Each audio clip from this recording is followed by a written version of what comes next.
गीता के पहली 4 लाइन क्या है? गीता जो स्मरण है, गीता हमारा रूपी है। जिस प्रकार से मैंने आँख को मूंद कर भगवान में ध्यान लगाते हैं, उसी प्रकार से गीता हमारा मार्गदर्शन है। गीता हमारा ज्ञान की एक परिभाषा को रूपों में जाना जाता है। जिस प्रकार से गीता को हम 4 लाइनों को बता रहा हूँ, जो हर भक्तों को इस जीवन में और जीवात्मा में ज्ञानों की परिभाषा को समझनी चाहिए। जिस प्रकार से आज हम मार्गदर्शन को अपनाते हैं और गीता को भावनाओं को समझते हैं, उसी प्रकार से हर ज्ञानी व्यक्ति को गीता को अमल करना चाहिए। जो वेदों का उच्चारण करते हैं, वेदों का ज्ञान प्राप्त करते हैं, वेदों को स्मरण करते हैं, वो व्यक्ति के बिल्कुल समझ में सब चीज़ आती है कि कैसे हम गीता को स्मरण करें और गीता को कैसे हम अपना मार्गदर्शन में उल्लेख करते हैं। जीवन में जिस प्रकार से हम अपना जीवन को आत्मा में परिवर्तन को रूपों में मार्गदर्शन को लाते हैं, उसी प्रकार से गीता में कही गई कि पहली 4 लाइन का क्या मार्ग है।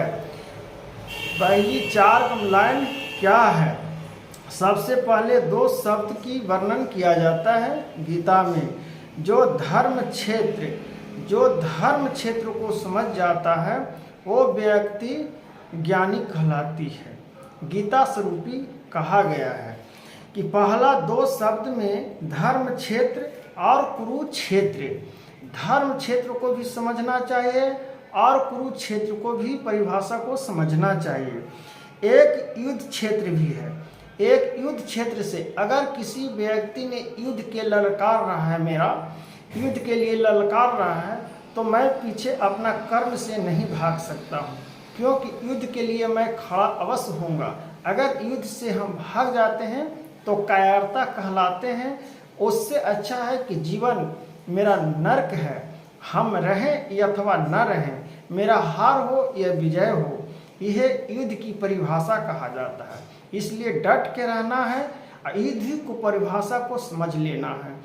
हम मरा जाएं कि क्या होगा, हम कुरुक्षेत्र में युद्ध क्षेत्र में जीत जाएं कि मैं हार जाऊंगा, इसका परिणाम हम नहीं जानते हैं। बाकी प्रभु सब इस लीलाओं को जानते हैं, सब परिभाषाओं को जानते हैं। इसलिए हम लोग को युद्ध के लिए अगर कोई कुरुक्षेत्र में जब डट गए हैं तो वहाँ पे युद्ध करना ही मेरा धर्म बनता है। और जीवन हमारा कुरुक्षेत्र भी है, जीवन हमारा कुरुक्षेत्र है। जीवन अगर मेरा कुरुक्षेत्र नहीं रहता तो जीवन को अर्पण को हम नहीं समझते कि जीवन मेरा क्या है। हाँ, और धर्म क्षेत्र भी जानना चाहिए। धर्म क्षेत्र क्या है? जैसे युद्ध क्षेत्र की परिभाषा को मैंने बताया, उसी प्रकार से गीता ने कहे हैं कि धर्म क्षेत्र ही धर्म मार्गदर्शन है और धर्म के लिए युद्ध करना हमारा मार्गदर्शन है, कल्याण है।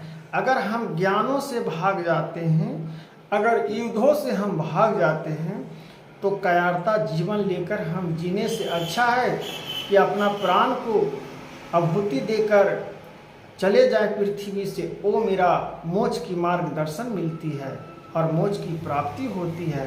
कायरता हम जीवन में क्यों दिखाएं, कायरता जीवन में हम क्यों लाएं?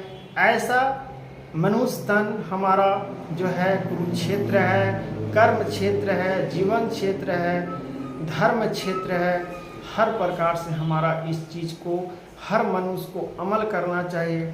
अपना शरीर में जो मनुष्य अमल कर लेता है, जो विचारधारा को अपना अपेक्षा ज्ञानों को प्राप्तियों में लगा देता है, उसको हर समय ज्ञान की परिभाषा को समझ में आ जाता है। तब कहा गया है, प्रभु ने कहते हैं कि जिससे युद्धों की परिभाषा को समझ लेता है, ज्ञानों की परिभाषा को समझ लेता है, उस प्रकार से युद्धों की परिभाषा को भी समझ लेता है। ज्ञानी पुरुष क्या है? युद्ध नहीं करता है, लेकिन वो अपने ज्ञानों को प्रति से मार्गदर्शन से किसी को चित कर देते हैं और किसी को पट कर देते हैं। इसी प्रकार से परिभाषाओं में गीता का जो अमल कर लेता है गीता को, ज्ञानों को, परिभाषा को समझ लेता है, उस प्रकार से गीता को अमल कर लेता है, गीता को, ज्ञान को प्राप्त कर लेता है, गीता स्वरूपी को जो अमल पी लेता है, जैसे विश्व की तरह पीना ही पड़ता है कभी कभी हर मनुष्य को। अगर जीवन में विश्व न पीजिएगा तो क्या खटास, क्या मिठास की जानकारियाँ पता चलेगी। तो हमारा जीवन में जिस प्रकार से हम अपना कुरुक्षेत्र युद्ध को लिए जो लड़काती है, उसके सामना करना मेरा धर्म है, मेरा कर्म है, यह मेरा वाणी है। ऐसा वाणी को न समझने से नर्क ही जीवन है। ऐसा नर्क जीवन जीने से क्या फायदा, ऐसा जीवन रखने से क्या फायदा, ऐसा ज्ञानों को प्राप्ति करने से क्या फायदा, ऐसा मार्गदर्शन पाने से क्या फायदा। जीवन ही मार्गदर्शन है। जीवन का एक लक्ष्य बना कर रखिए। अगर जीवन में जीने का शैली आ गई तो सारा सुख को प्राप्ति कर लीजिएगा। अगर जीवन में जीने का शैली नहीं आई तो जीवन को प्राप्त नहीं कर पाएगा। इसी प्रकार से भगवान ने कहते हैं कि राधा वाणी जिस प्रकार से भक्तों को मार्गदर्शन में गीता की पहली चारों लाइनों का याद करनी चाहिए, गीता को चारों लाइनों का मार्गदर्शन में अपनाना चाहिए, उस प्रकार से हम गीता को अपना मार्गदर्शन का उल्लेख में लाते हैं और ज्ञानों की परिभाषा में उल्लेख करते हैं। तब कहा जाता है कि गीता हमारा सागर का संसार जिस प्रकार से गंगा यमुना है, उसी प्रकार से हम लोग को ज्ञानों का गंगा यमुना बनना पड़ता है और अंदर से दयालु का रूपों में, मार्ग अपेक्षा के रूपों में ज्ञानों को, प्राप्तियों को उल्लेख में हम लोग को लाना पड़ती है। जीवन ऐसा संघर्ष चल रही है कि कलयुग का वर्णन में क्या कहा जाए और क्या वर्णन है, क्या नहीं कहा जाए, उसका वर्णन करना तो आज का जीवन हम लोग को उथल पुथल है। जीवन का मार्गदर्शन में इस चीज़ को अमल करना चाहिए। जो भक्तजन मैंने बताया गीता को पहली चारों लाइनों का मार्गदर्शन को उसी प्रकार से उल्लेखों का ज्ञानों को प्राप्त कर लेती है, तब ज्ञान को, परिभाषा को उल्लेख में बदल लेता है। ऐसा हमारा कुरुक्षेत्र माना जाता है। ऐसा ही धर्म क्षेत्र भी है। धर्म के लिए जो जीवन में हमारा संकट भी क्यों न आवे, वो धर्म के लिए हमारा युद्ध करना बहुत ज़रूरी है। क्योंकि अपना धर्म के लिए, अपना हक के लिए युद्ध नहीं करूँगा, अपनी परिभाषा को नहीं समझूंगा, तो इस जीवन को जीने से क्या फ़ायदा।